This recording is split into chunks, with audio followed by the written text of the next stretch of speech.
Օրհնյալ Տեր մեր Հիսուս Քրիստոս ամեն, Հայր մեր, որ հերկինս ես, Սուրբ եկեցի անուն քո, եկեցե արքայություն քո, եկեցին գամ քո որպես հերկինս եւ հերկրի, ըսած մեր հանապազորդ տուր մեզ այսօր, եւ թողում ես սպարդիս մեր, որպես եւ մեկ թողունք մերոց պարտապանած, եւ մի տանիրս մեզի փորձություն էլ փրկյազ մեզի չարե, Զիքոյ արքայություն եւ զորություն եւ փառք ավիդյան ամեն իմաստություն հոր Հիսուս տուր մեզ իմաստություն բարին խորհել խոսել եւ գործել քո առաջ ամեն ժամ եւ չար խորհուրդներից խոսքերից ու գործերից փրկիր մեզ եւ ողորմիր քո արարածներին եւ ինձ բազմամեղից նստեք սիրելիներ բարի եկեք թող Տեր օրհնի բոլորիս խաղաղության մեջ պահի դժվար օր է, բայց ուզում էի չեղարկել, բայց հետո որոշեցի, որ ավելավագանք նախ աղոթելու, Աստծո խոսքը խոսելու, նաև այս միջոցով Տիրոջը հաղորդելով կարողանանք մեր խնդրանքները Տիրոջը փոխանցելու։ Այսօր շարունակելու ենք Եփեսացիների նամակը 3-ից 6 համարները պիտի սերտենք։ Մենք անցյալ անգամ տեսանք, թե որտեղ էր Եփեսոս քաղաքը գտնվում, ինչ պայմաններում էր Պողոս առաքյալը գնացել եւ քարոզչությունը սկսել եւ խոսեցինք Պողոս առաքյալի առաքելական վավերականության, շնորհի, խաղաղության մասին, թե ինչ այդ խաղաղությունը։ Այսօր պիտի շարունակենք այս փոքրիկ հատվածը 3-ից 12 համարների մեջ Սուրբ Երրորդության մասին է խոսում։ Հիմա 3-ից 6 համարները Հայր Աստծո մասին է խոսում, փորձեցի այսօր Հայր Աստծո մասին ամբողջությամբ խոսենք, հետո արդեն հաջորդ շաբաթ Հիսուս Քրիստոս եւ Սուրբ Հոգու մասին պիտի խոսենք։ Մեր կյանքի մեջ բոլոր տեսակի դժվարություններ, փորձությունները անխուսափելի են։ Պողոս առաքյալը մեկ ուրիշ տեղ ասում է, թե ընդունեցիք շնորհը Քրիստոսի փրկության, ուրեմն պատրաստ եղեք նաև նեղություններ, դժվարություններ կրել հանուն Քրիստոսի, որովհետև Քրիստոսին չճանաչողները, չսիրողները նաև չեն սիրում այն մարդկանց, ովքեր հավատում են Քրիստոսին։ Վերջապես աշխարհը ատում է քրիստոնյաներին, եւ աշխարհում ամենաշատը քրիստոնյաներն են տանջվում ու հալածվում։ Եվ տեսնենք, թե ինչուն է այսօր մեզ Պողոս առաքյալը ասելու, որպեսզի հասկանանք, թե ինչ պատիվ է Աստծո զավակ լինել եւ ինչպես պետք է այդ Աստծո հետ հարաբերություն հաստատել։ Երրորդ համարը Եփեսացիների։ Օրհնել է Աստված եւ մեր Տեր Հիսուս Քրիստոսի Հայրը, ով օրհնեց մեզ ի Քրիստոս ամենայն հոգեվոր օրհնությամբ երկնային աշխարհում։ Տեսեք սներ, ասում է օրհնյալ է Հայրը մեր Տեր Հիսուս Քրիստոս եւ Աստվածը, ով օրհնեց մեզ ամեն տեսակ շնորհներով, որ երկնքում են։ Ուրեմն ինչ է սա նշանակում։ Աստված յուրաքանչյուր հավատացյալ մարդով, որ հավատում է իր որդուն Հիսուս Քրիստոսին, օրհնում է եւ բյուր շնորհներ է տալիս այդ մարդկանց։ Եվ ոչ թե նրա համար, որ մենք արժանի ենք դրան կամ վաստակել ենք այդ իրավունքը,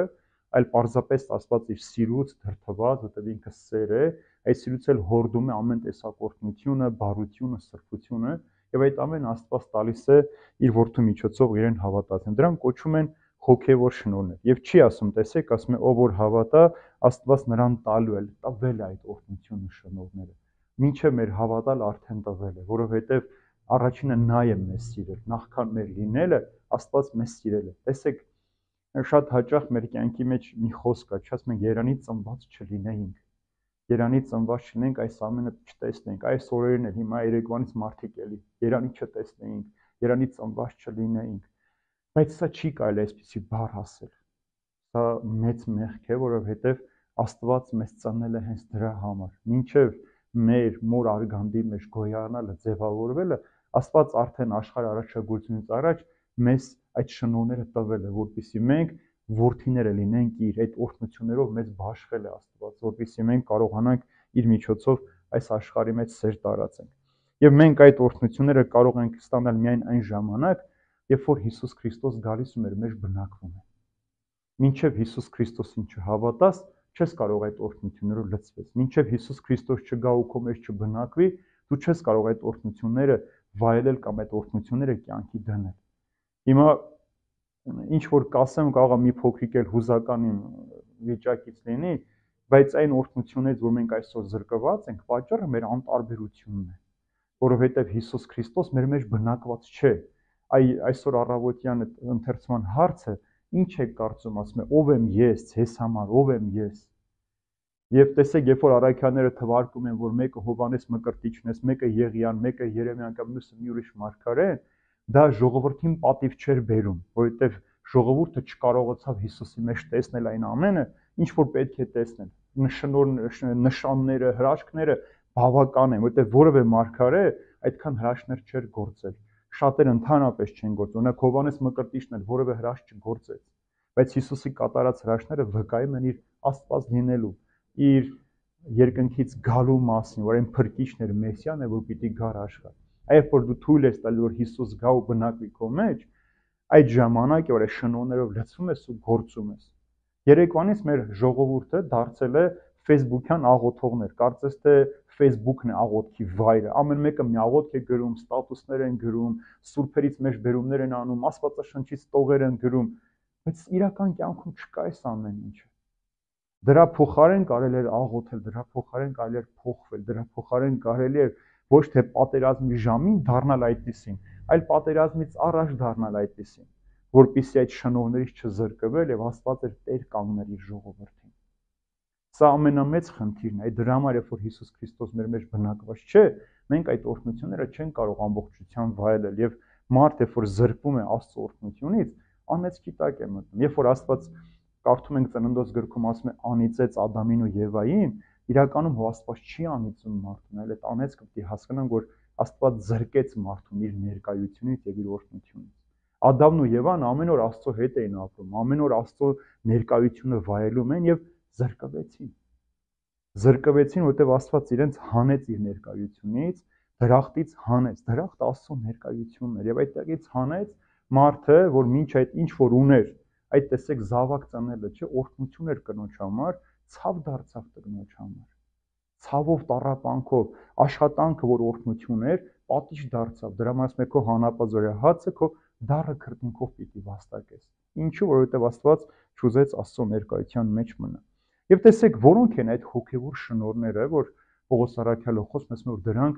երկնքից են։ Այս ամբողջ հատվածի մեջ, որ կկարդանք այս 3 համարները, հետո մյուս դասին Հիսուսին ու Սուրբ Հոգուն վերադրող հատվածների մեջ կտեսնենք։ Ուրեմն առաջին ինչ էր։ Աստված ընտրեց մարդուն եւ որդեգրեց։ Սա մեկ շնորհ, որ Աստված ընտրում է մարդուն եւ որդեգրում է, դարձնում է իր զավակը։ Երկրորդը Աստված ծրի է տվել մեզ իր շնորհները, որի միջոցով փրկություն ենք ստանում եւ մեղքերի թողություն ենք ստանում։ Սա էլ շնորհ է, որ ծրի է ստանում, որովհետեւ փրկությունը մեր արժանիքը չէ, դա Աստծո շնորհն է մարդուն, եւ այդ փրկության միջոցով դու նաեւ մեղքերի թողություն ես ստանում։ Երրորդը բացահայտում է իր կամքի խորհուրդը, որ մարդը պետք է կարողանա Աստծո կամքով ապրել այս աշխարհի մեջ կամ Աստծո կամքը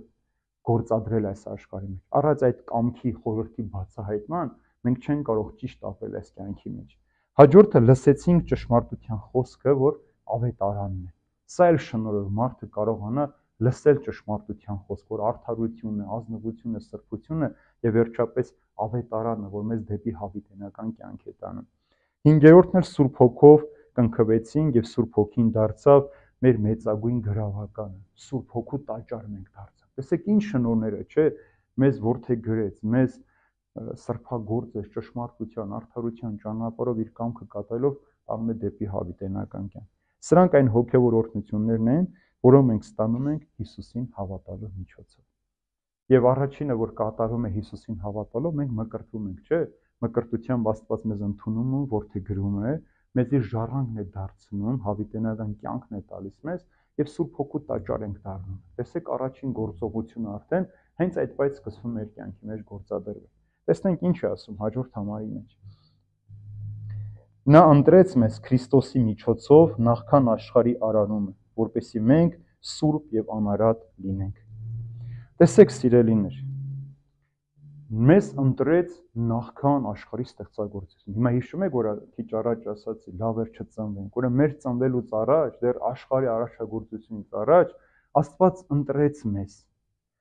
Եվ վերջում ասում է, ինչի համար, որպեսզի սուրբ եւ անարատ լինենք։ Ինչու է Աստված ուրեմն ընտրել մարդուն, ինչի համար որոշեց ընտրել։ Ուրեմն Աստված մարդու համար ինչ պատրաստեց։ Հավիտենական ծրագիր։ Հիմա մի հարց ձեզ տամ։ Աստված երբ ընտրեց, այսինքն երբ որ Ադամն ու Եվան Մեղ գործեցին այդ ժամանակ ծրագիր կազմեց, որ մենք փրկվենք, թե դրանից առաջ։ Դրանից առաջ, այ, որտեղ Աստված գիտեր ինչ պիտի լիներ, մարդ ինչ պիտի աներ, եւ դրա համար այդ աշխարհի առաջագույն ծառայ ստեղծեց, ընտրեց եւ հավիտենական ծրագիր պատրաստեց մարդու փրկության համար, որ իրագործվեց Հիսուս Քրիստոսով, որպեսզի մարդը երբեք պանդուխ չմնա, որտեղ Աստված ինքը իսկ պարտվեց իր սիրուն։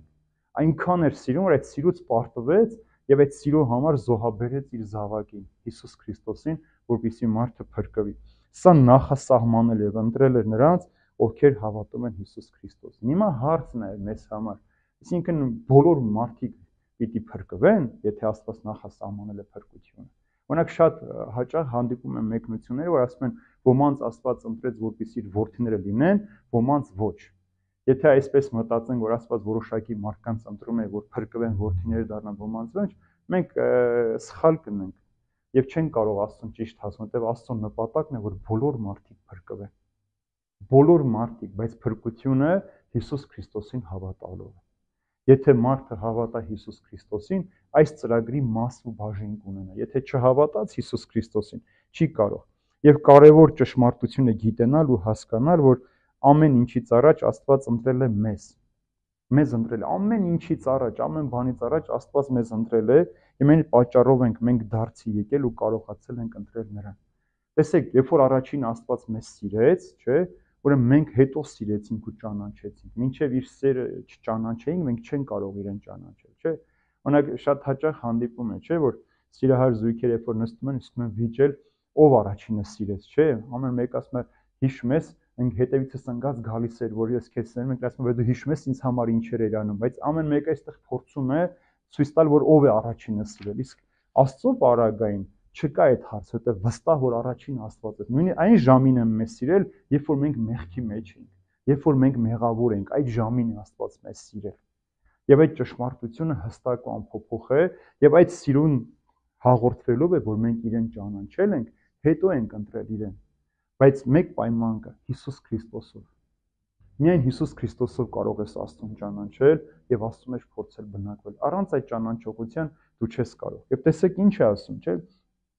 Նա ընտրեց մեզ Քրիստոսի միջոցով նախքան աշխարհարարումը, որպեսզի մենք սուրբ եւ անարատ լինենք նրա առաջ սիրով։ Սուրբ եւ անարատ լինենք նրա առաջ սիրով։ Ուրեմն մենք ոչինչ չենք արել դրան արժանանալու համար։ Այսինքն, երբ որ Աստված նախասահմանեց մեզ ընդունեց, մենք ոչինչ չենք արել, ոչ տքնել ենք, ոչ չարչարվել ենք, ոչ նեղություններ ենք քաշել։ Աստված ինքը մեզ տվել է, ընտրել է նախքան մեր ծնվելը, նախքան այս աշխարհ գալը, մեզ համար այդ ծրագիրը պատրաստ դրած, որ քո փրկությունը այս ճանապարհով է, Հիսուս Քրիստոսին հավատալով։ Պատկերացրեք քիչ առաջ նայում էի, գրած էր, որ Արցախում հոգևորական ունենք վիրավորված, հայ մարդը գրել էր, այս սատանեկ աշուտ, որ սատկեին, այսպես չէր լինի։ Սարսափելի բան է, հայ մարդը,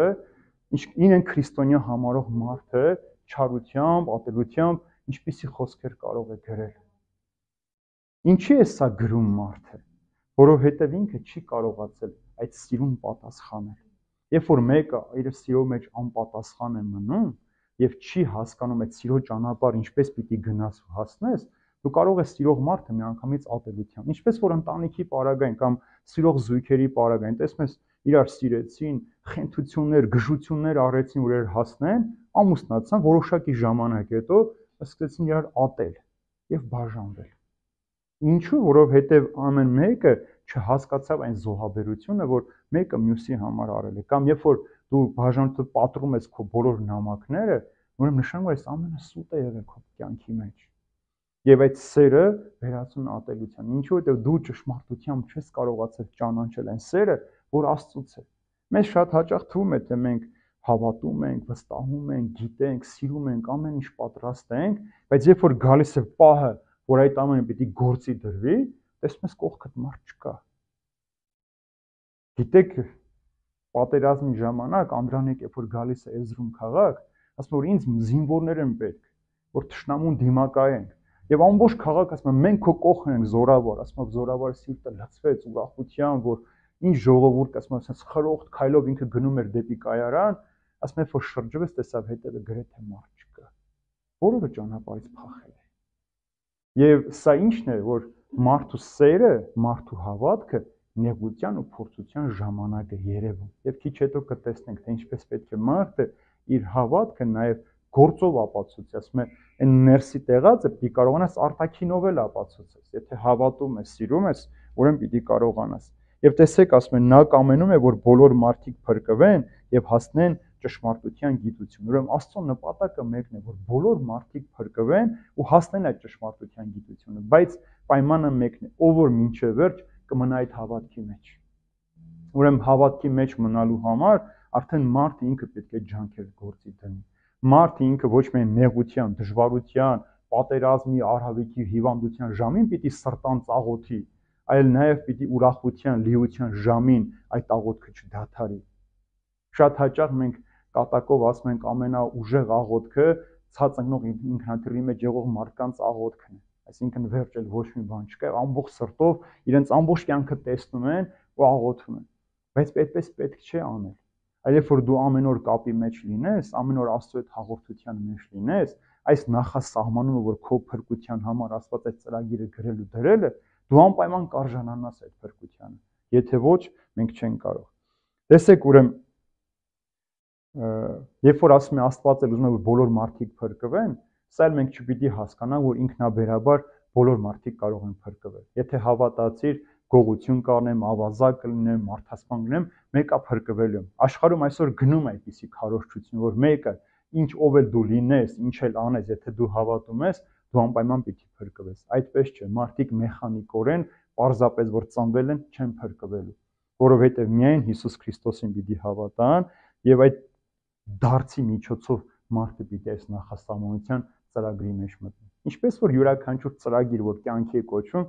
կա չէ որ դու պիտի համապատասխանես քո կենսագրությունը, քո փորձը, քո վաստակը, քո գիտելիքը պիտի համապատասխանի, որ տվյալ տեղում դու կարողանաս աշխատել։ Եթե ոչ, քեզ շփիտով մերժում են։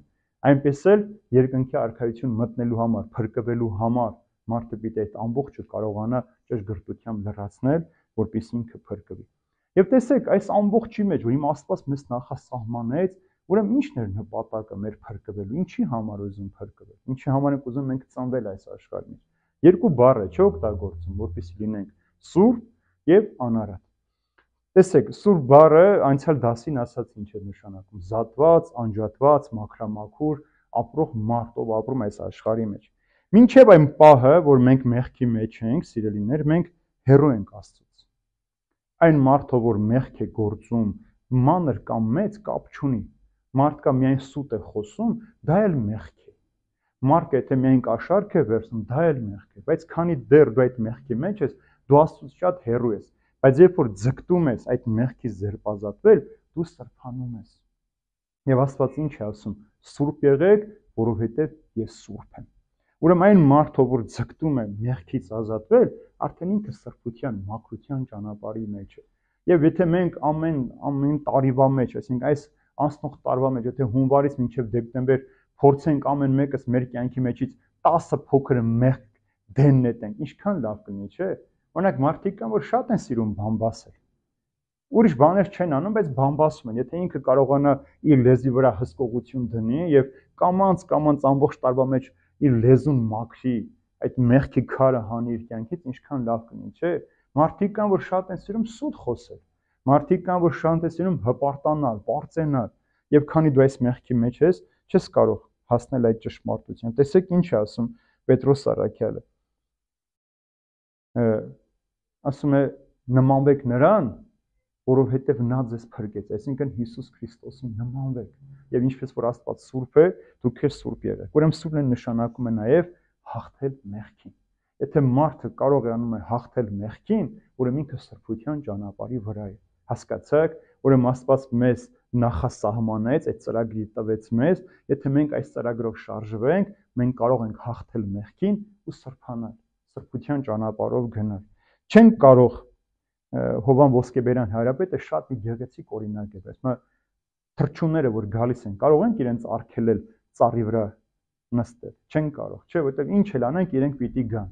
Այսինքն օրինակ ինչի համար է, որ ինչ էլ անենք, մեղքը պիտի գա մեր կյանք։ Ինչ էլ անենք, ասում բայց մենք կարող ենք, չէ, արգելել թռչունի, որ ծառի վրա բյուն չդնեն։ Կարող ենք, կարող ենք։ Ուրեմն ասում ենք մեղքը կարող է գա մեր շուրջն էլ պատտվել, բայց մենք կարող ենք արգելել մեղքին, որ մեր մեջ բույն չդնի։ Տեսեք ինչքան գեղեցիկ օրինակ է բերում Հովհան Ոսկեբերյան հայրապետը, որ մեղքը անկարելի է, չկա այդպիսի օր, ժամ, որ մեղքը ամեն օր մեր կյանքի մեջ չվախտա։ Մենք ամեն օր այդ մեղքի միջով չանցնենք, բայց շատ կարևոր մենք թույլ չտանք, որպեսզի մեղքը մեր մեջ բուն դնի հաստատվի։ Եթե բուն դրեց մեր մեջ մեղքը, ինչպես որ թաթխմորը դնում ես ալյուրի մեջ, կար ժամանակ հետո ալյուրը դարձնում է իր նման, այնպես էլ մեղքը մարդուն իր նման է դարձնում է հոգևոր անդամալույց։ Եվ մարդ այլևս չի կարող մաքուր աչքերով նայել, մաքուր սրտով խորհել, պարզ միտք ունենալ, մաքուր ձեռքեր ունենալ, վերջապես չի կարող նաև արդարության ճանապարհով գնալ, որովհետև այս ամբողջը խախտվում է, ամբողջ համակարգը վթարվում է, վթարի է ենթարկվում է, մարդը պարալիզացվում է, դադարում է որպես հոգևոր էակ ապրել ու գործել այս աշխարհի մեջ։ Դրա համար շատ կարևոր է այս օրինակը, որ սուրբ եւ անարատ լինենք Տիրոջ առջև։ Եվ ինչ է նշանակում անարատ, չէ՞։ Անարատ նշանակում է մաքրամաքուր մարդ, անարատ կյանքով ապրել։ Ուրեմն բավարար չէ միայն մարդը, որ ներսից անարատ լինի, այլև դրսից, ինչը նշանակում է, որ քո հավատքը պիտի ապացուցես քո կյանքով։ Այդ տեսեք Սուրբ գրքի մեջ, երբ որ կարդաք 5 կտակարանը հատկապես, անարատը ասում էին գառնուկին, որը պիտի զոհ մատուցեին իրենց մեղքերի համար։ Երբ որ բերում էին գառնուկին տաճար, քահանաները նայում են, եթե գառնուկի վրա կեղտ կար, թրիքի կամ գույնը սպիտակի այլ կեղտ կար, այդ գառնուկը թույլ չէին տալիս, որ մտներ սրբարան զոհ մատուցվելու համար։ Այսինքն մարդն էլ, երբ որ ուզում է մոտենալ Աստծուն, իր վրա բիծ չպիտի լինի, իր վրա մեղքի կեղտը չպիտի լինի, ինքը այնքան մաքուր անարատ պիտի լինի, որ նախ դրսից, որ դու հավատում ես, եւ նաեւ դրսից, որ դու ապրում ես այդ հավատքը։ Այսօր է շատ կան մեր կյանքում մարդիկ, որ խոսում են արդարությունից, սրբությունից, հայրենասիրությունից, ընտանիքը սիրելուց, իրենց կանանց հարգելուց, բայց նայում ես իրենց կյանքը, ոչ մի բան այդ ամենը իրենց կյանքի մեջ ներկա չէ, որովհետեւ մարդկանց նախ դուր է գալիս, որ այդպիսի բաներ խոսես, բայց երբ որ մարդիկ նայում են քո կյանքին, հետո գայթակղվում են։ Կարծեմ շատ շուտ այս օրինակը ձեզ պատմած պիտի լինեմ։ Ուրեմն մի օր ամուսիններով, սա իրական դեպք է, իրենց փոքրիկ աղջկան տանում են պարկեսնելու, որ քնի, եւ գալիս է մայրը, կիսա մեր, միսնես թափանցիկ շոր է հագնում, սիգար է վառում եւ կոնյակը լցնում բաժակի մեջ, ծխում ու խմում։ Դու մի ասա, այդ պահին երեխան քնած չէ։ Եկել է դռան արանքից նայում է, թե մայրը ինչ է անում։ Երբ որ հայրն ու մայրը իրենց խրախճանքը վերջացնում են, պարկում են քնելու, երեխան գալիս այդ շորը հագնում է, սիգարը վառում է, կոնյակը վերցնում է, այդ պահին շորը կպնում է, այրվում է եւ ամբողջ երեխան ամբողջությամբ այրվում է, երբ որ հիվանդանոցում մայրը ասում է, բալիկս ինչու արեցիր, ասում է, մայրիկ ուզում էի քեզ նմանվել։ Ուրեմն տեսեք, երբ որ դու քրիստոնյա ես, դու չես կարող այդպեսին լինել։ Կան չեն մարդիկ, որ գալիս են եկեղեցի, աղոթում են, ծնկեն իշնում, մեղային ասում, բայց հետո գնում են, մեղքեր են գործում, ասում օրինակ ես առևտրական եմ, չեմ կարող չխաբել։ Կամ իմ գործ ասում են այնպեսին է, Տեր հայր ջան, շատ հաճախ լսում եմ պաշտոնյաներ, որ չեն կարող չխաբել։ Վերջացավ քո ասված պաշտությունը։ Քո ծնկած աղոթներ այլևս արժեք չունեն։ Լավ է մարդուն անկեղծ ասես ոչ, չեմ կարող, կամ ասես վաղը կգաս, մյուս օրը կգաս, մարդկանց տանես, բերես կամ նայես մարդու հագ ու կապին, մաշկի գույնին ու գրպանի պարոյնակությանը, ըստ այդը մարդուն վերաբերվես։ Կան այստեղ, չէ՞ որ մարդինց տեսնում են, միանգամից իրենց գործերը շատ անում, եթե մեկը մի քիչ խեղճ ու կրաշ մարդ է, օրերով կարող են սպասեցնել այդ մարդուն։ Եվ այստեղ է, որ քո հավատքը զրոյական է դառնում, քո ներսին ինչ որ ունես, ոչինչ արժի։ Եվ տեսեք ինչ ասում Պողոս առաքյալը, ահավասիկ հաշտեցրեց ձեզ իր իսկ մարմնով եւ իր մահվան, որպեսզի ներկայացնի ձեզ Աստծո առաջ սուրբ, անբիծ եւ անարատ։ Իր մարմնով, իր մահով Հիսուս մեզ հաշտեցրեց Աստծո հետ, որպեսզի դուք իրեն ներկայանաք մաքուր, անարատ ու անբիծ։ Հիմա մենք այդ մահը բան ինչու ենք մերժում, այդ զոհաբերությունը մենք ինչի ենք մերժում։ Ուրեմն դժվար է հանուն Հիսուս Քրիստոսի դիմանալ որոշակի նեղությունների ու դժվարությունների։ Շատ հաճախ տղամարդկանց, որ ասում են ինչու եք ծխում, ասում են չեն կարող կմեռնենք։ Հատկապես երբ որ ասում են մկրտությունից առաջ պիտի մի քանի օր չծխես, որ առանց այդ ծխելու գաս մկրտվես, ասում են որ տենցա չէի մկրտվի։ Չեմ մկրտվի։ Տեսեք, ասում ուրեմն Քրիստոս քեզ համար թուք ու մուրը կերավ, անարգանքը խաչվեց, Դու իր համար երկու օր չես ուզում ծխվանը ծխելը թողնես։ Տեսեք, քրիստոնյա մարդն է սա, ուրիշ մարդու մասին չեմ խոսում։ Այն որ գիտակցաբար ուզում է գա մկրտվել, բայց ասում է կարող եմ ծխել, եթե այդպես է, չեմ ուզում կնքվեմ, տեսեք։ Մեղք ինչքան է սիրում, մեզ թվում է թե մեղքը մեծ բաներ պիտի գործես, ինչպես փարիսեցին, շնություն չեմ արել, գողություն չեմ արել, մարդ չեմ ասում, ոչ էլ սրա պես է։ Այսինքն այս մարդը ճիշտ էր ասում, իրոք ինքը չէր արել այդ մեղքը, բայց չարդարացավ։ Ուրեմն մեղքի չափը չէ, որ արժևորում է մարդուն, այլ որ դու հրաժարվում ես ու ձգտում ես այդ մեղքը այլևս քո կյանքի մեջ չունենալ։ Դրա համար Պողոս Առաքյալը Կորինթացին նամակից ասում է. դուք ձեզ միշտ քննեք, տեսեք դուք նույն հավատքի մեջ եք, երբ որ հավատացիք, եւ հիմա կամ ընթացքում ինչպիսին եք դուք, այն մաքրություն, անարատություն, որ սկզբում դուք ընդունեցիք ու հավատացիք, պահել եք, թե պարզապես վարժվել եք այդ վիճակին, կամ այդ շարժումները, որ անում եք։ Շատ հաճախ տեսնում որ մարդիկ, հատկապես նոր եկող մարդիկ, որ գալիս են պատարագի, նայում են հներին, տեսնեն ինչպես են շարժվում, երկրպագում, խաչակնքում, իրենք էլ են անում։ Եթե մենք էլ ենք այդ շարժումները բնազդաբարանում չենք հասկանում, թե երկրպագել ինչ է նշանակում Աստծուն, ինչ է նշանակում խաղաղություն քո հոգուն, ինչ է նշանակում ուշադրությամբ լսել Աստծո խոսքը, ինչ է նշանակում հաղորդություն առնել Քրիստոսին քո մեջ ընդունել։ Եթե սրանք ուղղակի ամենօրյա վարժանքների է վերածում, մեզ համար դա դառնում է կարևոր արժեք լինել։ Դադարում է արժեք լինել։ Մենք վարում ինչպես որ մեր ամենասիրելի իրը, որ մեր տանը միշտ մեր աչքի առջև է, մինչև չենք կորցնում, դրա արժեքը չենք հասկանում։ Հենց կորցնում ենք, հասկանում ենք ինչ ունեինք մենք, կամ ափսոսում ենք, որ չկարողացանք պահենք ու պահպանենք դա։ Իսկ առավել եւս մարդկային կյանքերը, որ շատ հաճախ մարդիկ էլ այսպես մտածում են, որ սպանությամբ դու կարող ես մարդուն սպանել ֆիզիկական, բայց մենք մարդուն կարող ենք բարոյապես սպանել։ Մարդուն կարող ենք մտավոր հողի վրա սպանել, մարդուն կարող ենք նաև ֆիզիկապես սպանել, երբ որ մարդու հոգին ենք սպանում։ Մարդիկ կան, չէ՞ որ ասում են լավ էր մեռած լինես, ամենը չտեսնեի, չլսեի։ Մենք կարող ենք մարդուն խոսքով այնքան նվաստացնել, որ մարդուն հոգեպես սպանել է, մարդը չապրի։ Եվ ինքնասպանությունները այդ շարանը, որ մենք ամեն օր տեսնում ենք շատ մեր կյանքում, սա է, որ մենք մարդուն սպանում ենք։ Մեր ներկայությամբ, մեր խոսքով, մեր գործով, մեր արած չարիքներով սպանում ենք մարդկանց մեջ հավատն ու վստահությունը։ Դրա համար միայն անուն ունենալ քրիստոնյայի դեռ բավական չէ, դու պիտի գործն ու ճշմարտություն ունես, որ սուրբ եւ անարատ լինես Աստծո առաջ։ Սա է Աստծո նպատակը։ Մեզ ծննել է Աստված նախասահմանել որդին լինելու, որպեսզի մենք այս աշխարհի մեջ սուրբ եւ անարատ լինենք, այդ սրբությամբ կյանքով ապրենք աշխարհի մեջ։ 5-րդ համարը նախասահմանեց մեզ որդեգրության Հիսուս Քրիստոսի միջոցով ըստ իր կամքի հաճության։ Ասում է սահմանեց որդեգրության։ Եվ մենք որդեգիր ենք ասում, ինչ ենք հասկանում։ Մեկը երեխա ում որ որդեգրում են, որ իր ֆիզիկական ծնողները չեն, բայց ստանում է այդ մարդը այդ օրինական զավակի ամբողջ չէ ժառանգություն, այսինքն դառնում է այդ մարդու զավակը եւ այդ մարդը ինչ ունի, այս մարդուն է փոխանցում։ Հոգևոր իմաստով, որ Աստված ասում է մեզ որդեգրեց, ուրեմն իր սիրով է Աստված մեզ որդեգրել։ Ինչի համար է մեզ որդեգրել։ Իր զավակը լինելու, ինքը մեր հայրը լինելու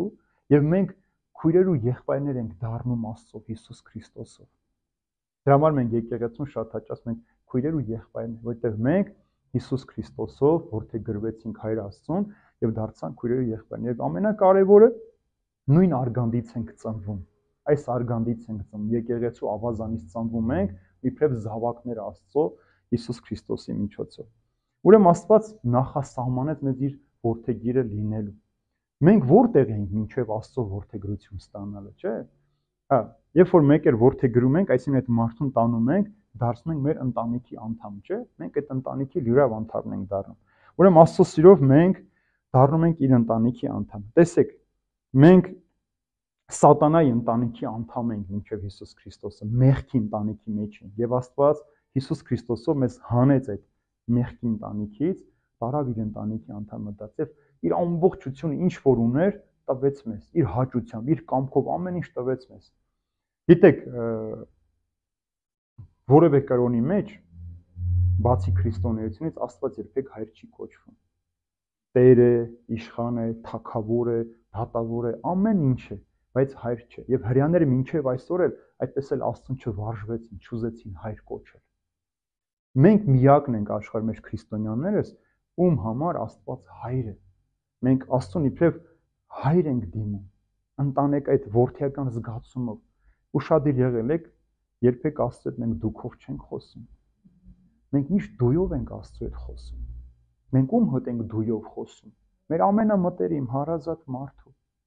Բայց մարդը մարդուց այնքան է հեռացել, որ եթե դուքով էլ չես խոսում, կարող են հետդ անգամ կռվել, ասել դու մեզ չհարգեցիր, անհարգեցիր, բայց մենք Աստծո հետ ենք դույով խոսում։ Ուրեմն ինչքան հարազատ է Աստված մեզ, ինչքան մտերիմ է մեզ, մենք ինչքան մտերմություն ունենք Աստծո հետ, որ մենք իր հետ դույով ենք խոսում, որտեղ նա մեր հայրն է, իսկ հորից չեն ամանչում, հորից չեն վախենում, հորից չեն քաշվում, հոր ամեն ինչ պատմում են, հորը ամեն ինչ իրենց ցանկությունները, երազները, իրենց սխալներն անգամ պատմում են հորը։ Եվ ինչպես որ անառակ որդու պարագային, չի ասեց, հիշեցի հորս տան մեջ, ինչ կարևոր տեղ ունեի, գնամ ասեմ, հայր արժանի չեմ քո որդին լինելու, քո ծառան դարձրու։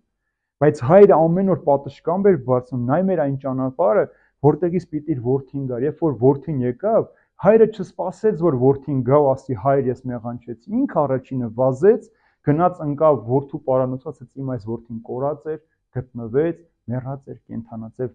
պատմուճանը տվեց, մատանին տվեց, հողաթափերը տվեց, պարեր եզներ մորթեց, ուրախություն արեց իր զավակի համար։ Այս առակը միշտ կոչվել են անառակ որդու առակ, դարձի, բայց ինձ համար այն Աստծո սիրո պատմությունն է։ Հայր Աստված ինչպես է սիրել մարդուն, ինչքան է սпасել մարդու դարձին, այդ սերը, որ երբեք չի մարել իր մեջ։ Գիտեք, իրական պատմություն կա, այսպես սիրող զույգերի շատ եմ այս պատմությունը սիրել։ Աղջիկն ու տղան պայմանավորվում են ժամը 12-ին սրճարանում հանդիպել։ Ու հենց այդ օրը սկսվում է համաշխարհային պատերազմը, հարձակվումը եւ կորցնում են իրար։ Բայց տղան ամեն օր ժամը 12-ին գնում էր այդ տեղը, որտեղ պայմանավորվել են։ 20 տարի հետո աղջիկը գալիս է պայմանավորված տեղը, գտած որտեղ ես վստահ էի, որ դու այստեղ պիտի լինես։ Տեսեք այս մարդկային կյանքի օրինակները, եթե այսպես ուրախանում ենք, չէ, եւ ինչքան կարող դու հասկանալ Աստված քեզ ամեն օր է սպասում, որովհետեւ Աստծո սերը հավիտենական է։ Աստծո սերը ժամանակավոր չէ, այդ մենք ենք որ կարող ենք մի քանի տարի մեկ այդ սիրել, ընկերություն, բարեկամություն ունել, մի հիմար խնդրի շուրջ վիճել ու դադարել իրար հետ շփվել։ Աստված երբեք այդ սերը չի դավաճում, դրա համար Աստծո սերը անդավաճան սեր է եւ հավիտենական այդ սերը, որ ինչ էլ անենք, ինչքան իրեն ցավացնենք, նեղացնենք, վիրավորենք, ինքը մեկ է շարունակում է սիրել մեզ եւ սпасել մեզ, որպեսզի վերադառնանք, որովհետեւ ինքը մեզ որդեգրել է եւ այդ մեղքի ընտանիքից հանեց մեզ։ Երբ Աստծո որդիներ ենք դառնում, ինչ է տեղի ունենում մեր կյանքում 4 կարևոր բան տեղի ունենում։ Առաջին ինչ է դառնում, ինչ է լինում։ Մենք իր որդու անունն ենք, չէ՞, ստանում, քրիստոնյա։ Այսինքն Քրիստոսինը լինել։ Լավ է, չէ՞։ Մենք բոլորս ինչ ազգանուն ունենք, ինչ անուն ունենք, բայց բոլորս մի բառով քրիստոնյա ենք։ Եվ մենք միշտ հիշեցնում ենք մեր պատկանելությունը կամ երբ որ մենք ասում ենք մենք էս ինչ Գերդաստանից ենք, էս ինչ ընտանիքից ենք, նաև իր որդվանով Քրիստոսյանով մենք քրիստոնյա ենք, իսկ քրիստոնյա նշանակում է նաև օծյալներ։ Ուրեմն առաջին բանը, որ որդեգրություն մարդը ստանում է, Աստծո որդու Հիսուս Քրիստոսի անունն է ստանում իր վրա եւ ինքը դառնում է քրիստոնյա։ Երկրորդը Աստծո որդի ենք դառնում, սիրելիներ։ Տեսեք, Աստծո որդի դառնալ։ Հիսուս Քրիստոսը էլ է, չէ՞ Աստծո որդին։ Մենք էլ ենք Աստծո որդի։ Որն է տարբերությունը։ Հիսուս Քրիստոս հավիտենության առաջ էլ ինքը Աստծո որդի էր, չի եղել ժամանակ, որ ինքը չլիներ։ Մենք Հիսուս Քրիստոսով ենք դառնում որդի, որդեգրվում ենք, հասկացաք։ Մենք որդեգրված որդիներ ենք, բայց ունենք ամբողջ շնորհը, երանությունը, ինչ որ ունի Հիսուս Քրիստոսը։ Հասկացաք, ինչպես է Աստծո որդին ստանում իր բոլոր պարգևները Հիսուս Քրիստոսով։ Երրորդ սիրելիներ, մեղքի ընտանիքից մենք եկանք Աստծո ընտանիք։ Սա շատ կարևոր բան է, չէ՞, ոնց որ փողոցում հանդիպում ենք ցնծոտիներով, կեղտոտ մարդիկ եւ այդ մարդկանց մեր տուն ենք տանում, լողացնում ենք, երակրում ենք, այդ մարդը մեր ընտանիքի անդամն է դառնում, այնպես էլ մեղքի միջից մարդը գալիս է Աստծո ընտանիքի անդամ է դառնում։ Սա շատ կարևոր է ընտանիքի անդամը լինել։ Ենովքի պատմությունը հիշում եք, չէ՞։ Աշխարհում առաջին մարդը, որ չմահացավ, ասում է Աստված տեսավ Ենովքին, վերցրեց Ենովքին, տարավ էր մարդիկ այլևս Ենովքին չտեսան։ Եվ Հիսուս Քրիստոսի գալուց առաջ Ենովքը եւ երկրորդ մարդը Եղիան պիտի գան աշխարհ։ Ուրեմն Ենովքի մասին այս պատմությունը փոքրիկ դրվագ է, ասում է Ադամից հետո Ենովք առաջինն էր, ով ուզեց Աստծուն հաճելի կյանքով ապրել եւ այնքան հաճելի թվաց, ասում է Աստծուն, Ծննդոց գրքի մեջ կարող եք կարդալ, որ Աստված Ենովքին վերցրեց իր մոտ։ 15 տարեկան մի դպրոցական աղջիկ այս տողը կարդալուց շարադրություն է գրում։ Ասում է Ենովքն ու Աստված ամեն օր շրջում էին իրար, դուրս են գալիս, քայլում էին, երկար զրուցում էին։ Ասում է ում հետ ենք մենք երկար ճանապարհ գնում, ամենաթանկ մարդու, չէ, հարազատ մարդու հետ ենք ճանապարհ։ Ասում է մի օր Աստծո տուն էին գնում, մի օր ուրիշ տեղ էին գնում, մի օր Ենովքի տուն էին գնում։ Ասում մի օր էլ այնքան երկար քայլեցին, եկան Աստծո տուն, որ արդեն ուշեր, ասում է Աստված առաջարկեց Ենովքին մնալ իր տանը։ Ասում է որ առավոտյան Ենովք արդացավ, այլևս չուզեց իր տուն գնալ, ուզեց միշտ Աստծո տան մեջ մնալ։ Ուրեմն ինչ լավ է, չէ, որ դու գալիս ես Աստծո տուն, Աստծո ընտանիքի ջերմությունը տեսնում ես, այլ չես ուզում ուրիշ ընտանիք փնտրել։ Այլ որ դու կարողանում ես Աստծո ընտանիքի անդամը դառնալ, այդ ջերմությունը զգալ, բոլոր մարդիկ էլ քո ընտանիքն են դառնում։ Ամեն մարդու հոգսը, ցավը նաև քոնն է դառնում, ամեն մարդու ուրախությամբ դու ուրախանում ես, ամեն մարդու հաջողությամբ դու երջանկանում, որովհետև այդ մարդիկ քո ընտանիքի անդամներն են, եթե նաև այդ մարդիկ քո հավատակից ընկերներն ու բարեկամներն են։ Եվ սա է, որ քրիստոնյաներին միաբանում էր, հատկապես առաջին դարում, եւ Գործք առաքելություն կարդում ենք, ասում է ամեն ինչ ընդհանրական է, իմ ու քո չկար։ Ինչպես որ մենք ուխտի ենք գնում, ճաշ ենք դնում, սիրոջ ագապե ենք անում, սիրոջ ճաշ ենք անում, իմ ու քո չկա։ Սա բոլորիսն է։ Այնպես էլ մեր կյանքի մեջ սա է քրիստոնյայի կերպարը, որ իմ ու քո չպիտի լինի, ես ու դու չպիտի լինենք։ Սա մերն է, որովհետև մենք Աստծո ընտանիք ենք, իսկ Աստծո ընտանիքի մեջ չի կարող առավելություն ունենալ մեկը քիչ ունենալ։ Բոլորը հավասար են։ Բոլորս հավասար ծնվում ենք, գալիս ենք աշխարհ մերկ, բոլորս էլ հավասար գնում ենք այս աշխարհից փայտի մեջ դրված։ Սա է, այս հավասարությունն է պիտի կյանքում ունենանք, որպեսզի մարդիկ կարողանան տեսնել ու ճանաչել։ Եվ վերջապես չորրորդը մենք դառնում ենք Սուրբ Հոգու բնակարանը։ Սուրբ Հոգին գալիս ու մեր մեջ բնակվում է։ Հիսուս երբ որ պիտի գնար այս աշխարհ, ասես գնում եմ, բայց ես պիտի ուղարկեմ Սուրբ Հոգուն մխիթարիչը, որ ձեզ պիտի մխիթարի այս աշխարհի մեջ։ Եթե մենք Սուրբ Հոգու մխիթարությունը մեր կյանքում չունենանք, մենք չենք կարող դիմանալ այս աշխարհի դաժանությանը։ Անհնար է։ Հայրս մեկ ասում է, եթե ես վստահ չլինեի, որ վերջին խոսքը Աստծուն է պատկանում, կխելագարվեի։ Եթե մենք չհավատանք ու վստահ չլինենք, որ վերջին խոսքը այս աշխարհում Աստծունն է, մենք չենք կարող ապրել։ Եթե դու Սուրբ Հոգու մխիթարությունը չունես, ոնց կարող ես զավակիդ կորուստը հաղթահարել։ Ոնց կարող ես հիվանդության մեջ քո խաղաղությունն ու արդարությունը պահել ու պահպանել, չկորցնել։ Եթե դու չունես այդ մխիթարությունը, ոնց կարող ես քեզ թիկունքից հարվածող մարդու հարվածներին դիմակայել։ Այդ մխիթարությունն է, որտեղ Սուրբ Հոգին գալիս ու քո մեջ է բնակվում, որտեղ այս տաճարը մաքրությամբ, սրբությամբ պահվում է եւ ամեն ինչին դիմանում է։ Եվ ինչպես Դավիթ մարգարեն ասում, Աստված ծրվածներին միշտ բարձրացնում է։ Այդ Սուրբ Հոգու զորությունն է, որ ապրելով մարդու մեջ, մարդուն միշտ բարձրացնում է։ Եվ այսօրվա վերջին համարը սիրելիներ։ Գովենք նրան այն փառքի համար, որով երջանկացրեց մեզ նա իր սիրելիով։ Մենք գովենք նրան, ով երջանկացրեց մեզ իր սիրո, այսինքն Հիսուս Քրիստոսով, Աստծուն գովաբանենք։ Պողոս առաքյալի սիրտը լցվում էր այս ուրախությամբ, որ մարդկանց խոսում էր Աստծո ընտանիքի մասին, այն շնորհի մասին, այն շնորհների մասին, որ մենք ստանում ենք։ Ինչքան պիտի Պողոս առաքյալը ուրախությամբ, ցնծությամբ լցվի, չէ, որ մենք գալիս ենք պատարակ, ինչքան ենք չուրախանում, լցվում ենք ցնծությամբ։ Ինչու, որովհետև գիտենք Աստված իր սիրելիով Հիսուս Քրիստոսով մեզ երջանկացրել է։ Որովհետև մինչև Հիսուս Քրիստոս սիրելիներ, աշխարհում մարդիկ չգիտեն իրենց ինչ էր սպասվում։ Ոմանք հարությանը հավատում են, օրինակ սադուկեցիները չէին հավատում մեռելների հարությանը։ Աստծուն պաշտում էին, բայց չէին հավատում հոգու անմահությանը։ Այսօր էլ կան Եհովայի վկաները, հավատում են Աստծուն, բայց չեն հավատում հոգու անմահությանը, հոգու գոյությանը, չեն հավատում։ Եվ տեսեք, կան մարդիկ, որ ապրում էին, գործում էին, չգիտեն ում համար, ինչի համար։ Օրինակ մենք, եթե մենք ծնվում ենք ու պիտի մեռնենք, այդ ժամանակահատված, որ մենք կյանք ենք կոչում եւ չգիտենք դա քանի տարի կտևի, մեկը մի քանի ժամ է ապրում, մեկը մի քանի օր է ապրում, մեկը 10 տարի, մեկը 20, մեկն էլ այնքան ապրում, ուզում է մեռնել, բայց չի կարողանում մեռնել։ Այս հատվածը, որ մենք կյանք ենք կոչվում, եթե ծնվում ենք ու մեռնում ենք, մենք դրա մեջ կարող ենք երջանիկ լինել։ Եթե դու ծնվում ես ու քո ամեն օրը մահվան է մոտենում, դու չես կարող, չէ, երջանիկ լինել։ Ուրեմն ի՞նչն է մեզ երջանկացնում, որ մենք անպայման պիտի հանդիպենք։ Եվ Հիսուս Քրիստոս երբ որ եկավ, մարդկանց այդ ուրախությունը տվեց, որ մահով ոչինչ չի վերջանում։ Ոչ մի բան չի վերջանում մահով։ Հակառակը մահը միջոց է դառնում ժամանակավորից հավիտենական կյանք մտնելու համար։ Ժամանակավորը փոխանել հավիտենական կյանքով։ Դրա համար մեր քրիստոնեական մտածելակերպի մեջ գերեզման կամ մեռել բառը չկա։ Մենք ննջեցյալ ենք ասում, քնած է պիտի անպայման արթնանա, եւ երկրորդը գերեզմանի փոխը մենք հանգստարանն ենք օգտագործում, մարդը հանգստանում է։ Երբ որ մարդու մարմինն էլ հողի մեջ ենք դնում, մենք դա նորթնեք ենք անում, այդ հողը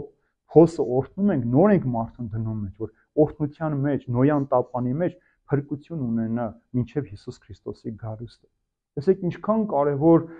խորհուրդներ է դրված մեր կյանքի մեջ, որ մենք երջանկացանք։ Սա երջանկություն է յուրաքանչյուր մարդու համար, երբ որ ինքը հասկանում, գիտակցում է, որ ինքը Աստծուց այդ երջանկությունը ունի։ Ուրեմն Աստված առատորեն տվել է այս փառավոր շնորհը, մենք ոչինչ չենք արել այն վաստակելու համար։ Աստված ինքը ձրի էլի տվել մեզ, որ մենք կարողանանք վերցնել ու հասկանալ, թե ինչ է նշանակում սա։ Եվ տեսեք Պողոս առաքյալը ինչ է ասում Կորինթացիների նամակի մեջ։ Ամենագեղեցիկ հատվածներից մեկն է, սիրելիներ։ Աստված ընտրեց այս աշխարհի տկարներին, որպեսզի ամանչեցնի հզորներին, եւ Աստված աշխարհի ոչ տոհմիկներին, արհամարվածներին եւ ոչինչներին ընտրեց, որպեսզի իրենք իրենց մի բան կոչվածներին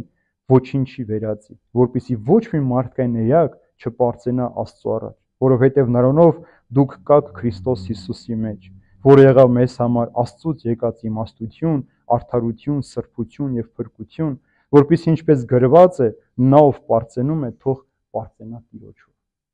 Տեսեք, ասում է, Աստված ընտրեց այս աշխարհին ոչինչ համարվածներին, ոչ տոհմիկներին, արհամարվածներին, որպեսզի նրանք, ովքեր ինձ մի բան են կարծում, հանկարծ չպարծենան այլ բան,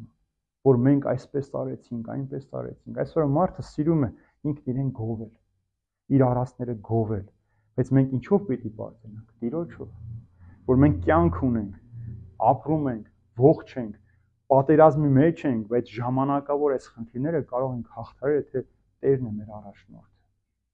Ամեն ինչի մեջ, ժամանակ, պատերազմի մեջ պարտություններ է լինում, միայն հաղթանակ չի կարող լինել։ Միայն Հիսուս է, որ բոլոր ճակատամարտներն ու պատերազմները հաղթահարել է։ Մարդը կարող է նաև պարտվել, բայց այդ պարտության մեջ չպիտի ընկնես ու մնաս։ Պիտի պայքարես եւ հատկապես թույլ տաս, որ Աստված քեզ առաջնորդի։ Երանի այն ազգին, ում Տերը Աստված է։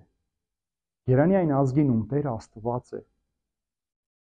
Մենք ինչու ենք այսօր այս ժամանակավոր դժվարությունների մեջ, վախի մթնոլորտում։ Ինչու՞։ Որտեղ մենք Աստծուն թողել ենք Եվրոպա, Ամերիկա, Ռուսաստան, դեսպաններ, նախարարներ, պաշտոնյաներ, նրանք մեր փրկությունը չեն։ Նրանք չեն կարող մեզ փրկել։ Նախ դու ինքդ քեզ պիտի փրկես։ Աստված միշտ օգնում է ուժեղին։ Ուժեղ դու պիտի լինես, որ Աստված էլ քեզ օգնի հանելու այդ նեղությունից ու դժվարությունից։ Դու պիտի Աստծուն կանչես, որ Աստված քեզ առաջնորդի։ Դրա համար տեսեք, ասում է, ինչ տվեց մարդուն՝ իմաստություն, արդարություն, սրբություն, եթե միայն դու հավատաս իրեն։ Մենք իբրև ազգ մինչև չհավատանք, մինչև ազգ, մինչև չխոստովանենք, որ Տերն է մեր Աստվածը, Տերն է մեր փրկիչը, մենք միշտ նեղությունների մեջ պիտի հայտնվենք, դժվարությունների մեջ պիտի հայտնվենք, որովհետև Աստծո իմաստությունը, սրբությունը, արդարությունը չունեցող մարդը չի կարող նախ լավ մարդ լինել, հետո չի կարող լավ ղեկավար լինել, ծնող լինել, ընտանիքի մարդ լինել եւ վերջապես օրինակ լինել այս աշխարհի մեջ։ Չես կարող այդ ամենը ունենալ։ Երբ որ մեկը ասում են լավ մարդ, մենք ուրախանում ենք, որովհետեւ չի կարող մեկը լավ ուսուցիչ կամ լավ բժիշկ լինել, բայց ինքը վատ մարդ լինել։ Անհնար է դա։ Դու պիտի լավ մարդ լինես։ Ես պիտի լավ մարդ լինեմ, որ լավ հոգևորական լինեմ, լավ ամուսին լինեմ, լավ հայր լինեմ, լավ քաղաքացի, պիտի մարդ լինես։ Եվ մենք միայն Հիսուս Քրիստոսով կարող ենք մարդ լինել, եւ այդ շնորհը, որ Աստված մեզ կոչել է անարատությամբ ու սրբությամբ ապրելու համար այս աշխարհի մեջ։ Տեսեք, Առաջին այդ սկիզբը, որ ինչի համար է Աստված մեզ նախասահմանել եւ բերում է վերջում Հայր Աստծո գծած ճանապարհը, ծրագիրը ցույց տալ, որ մենք այդ ծրագրի անբաժանելի մասն ենք։ Եթե ուզում ենք ապրել, ուրեմն պիտի այս ծրագրով ապրես։ Անարատ ու սուրբ լինես, չխաբես երբեք մարդկանց, չկեղծես մարդկանց, կեղծ խոստումներ չտաս մարդկանց։ Դա շատ կարևոր է։ Չխաբել, հետո դու պետք է ապրես այդ ամենը։ Եթե դու չես ապրում, ամեն բան սուտ է։ Ինչ կխոսես։ Ճառ ասողներ շատ կան, լսողներ չկան։ Ինչու՞։ Որտեղ բոլորը ճառ են ասում։ Խոսում են, գործը չկա։ Մարդը նայում է այսօր գործին։ Եթե մեկը տեսնես ինչ որ այստեղ խոսում եմ, դրսում այլ բան եմ անում, այստեղ էլ չեն մտնի։ Որտեղ ես պատճառ կդառնամ այդ մարդկանց կործանման։ Այս Տիրոջ նպատակը դա է, որ մենք անարատ ու սուրբ ապրենք այս աշխարհի մեջ եւ ինչպես պիտի ապրենք Հիսուս Քրիստոսով սիրելիներ։ Թող Տերը օրհնի բոլորիս խաղաղության մեջ պահի, որ մեր ամեն ժամ, ամեն վայրկյան այդ առիթը օգտագործենք Տիրոջը մեր մեջ պահելու համար եւ Տերը դառնա իրականում մեր Աստվածը, ոչ թե այլ աստվածներ ունենանք։ Երբ որ Մովսեսը բարձրացավ լեռը տասնաբայան ստանալու, ժողովուրդը, որ մեղքի գերությունից, Եգիպտոսի գերությունից հանել էր, տանում էր ազատության, մեկ ակնթարթում մոռացավ Աստծուն։ Ոսկիները հավաքեցին, հորթը ձուլեցին եւ սկսեցին ոսկե հորթը պաշտել։ Մեկ ակնթարթ։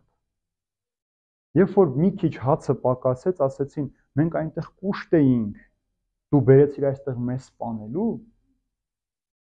Աստված ասաց, ավել չվերցնեք հացը, վաղը նորից պիտի գա, բայց մարդիկ նորից ավելը վերցրեցին։ Ինչու՞։ Չհավատացին ու չվստահեցին Աստծուն։ Այս է, որ դու մեղքից դուրս ես գալիս, մենք միշտ մեղավոր մարդը միշտ կասկածով է դուրս գալի, որ թողեմ այս մեղավոր, այլ կաշառք չվերցնեմ օրինակ, կարամ լավ ապրեմ, որ չխաբեմ, կարող եմ գործերս առաջ տանել, սա միշտ կա, եւ միշտ հիշում եմ, որ այնտեղ երբ որ խաբում էի, լավ էի անում։ Մի գեղեցիկ ֆիլմ կա, չէ՞, Սուտասան այդպես, որ այնքան է սուտ խոսում, երեխան իր ծննդյան տորթը փչելուց ասում է կարամ այնպես անը որ հայրս 24 ժամ սուտ չխոսի ու հայրն էլ փաստաբանը չի կարողանում սուտ խոսել գալիս է տղային ասում են տորթ եմ բեր արի մատ փչի թող այդ ցանկությունը շուտ վերջանա որ գնամ դատարանում սուտ խոսեմ ասում է դու սուտ կխոսես հայրիկ դատը քշես բայց ինձ կկորցնես դու ինձ ես կորցնում հասկացաք մենք ինչ որ բան շահում ենք այս մենք Աստծուն ենք կորցնում որը մեր ամբողջ նպատակը այս կյանքի այդ արդարության սրբության մեջ ապրելն է սիրելիներ Աստված պահապան բոլորին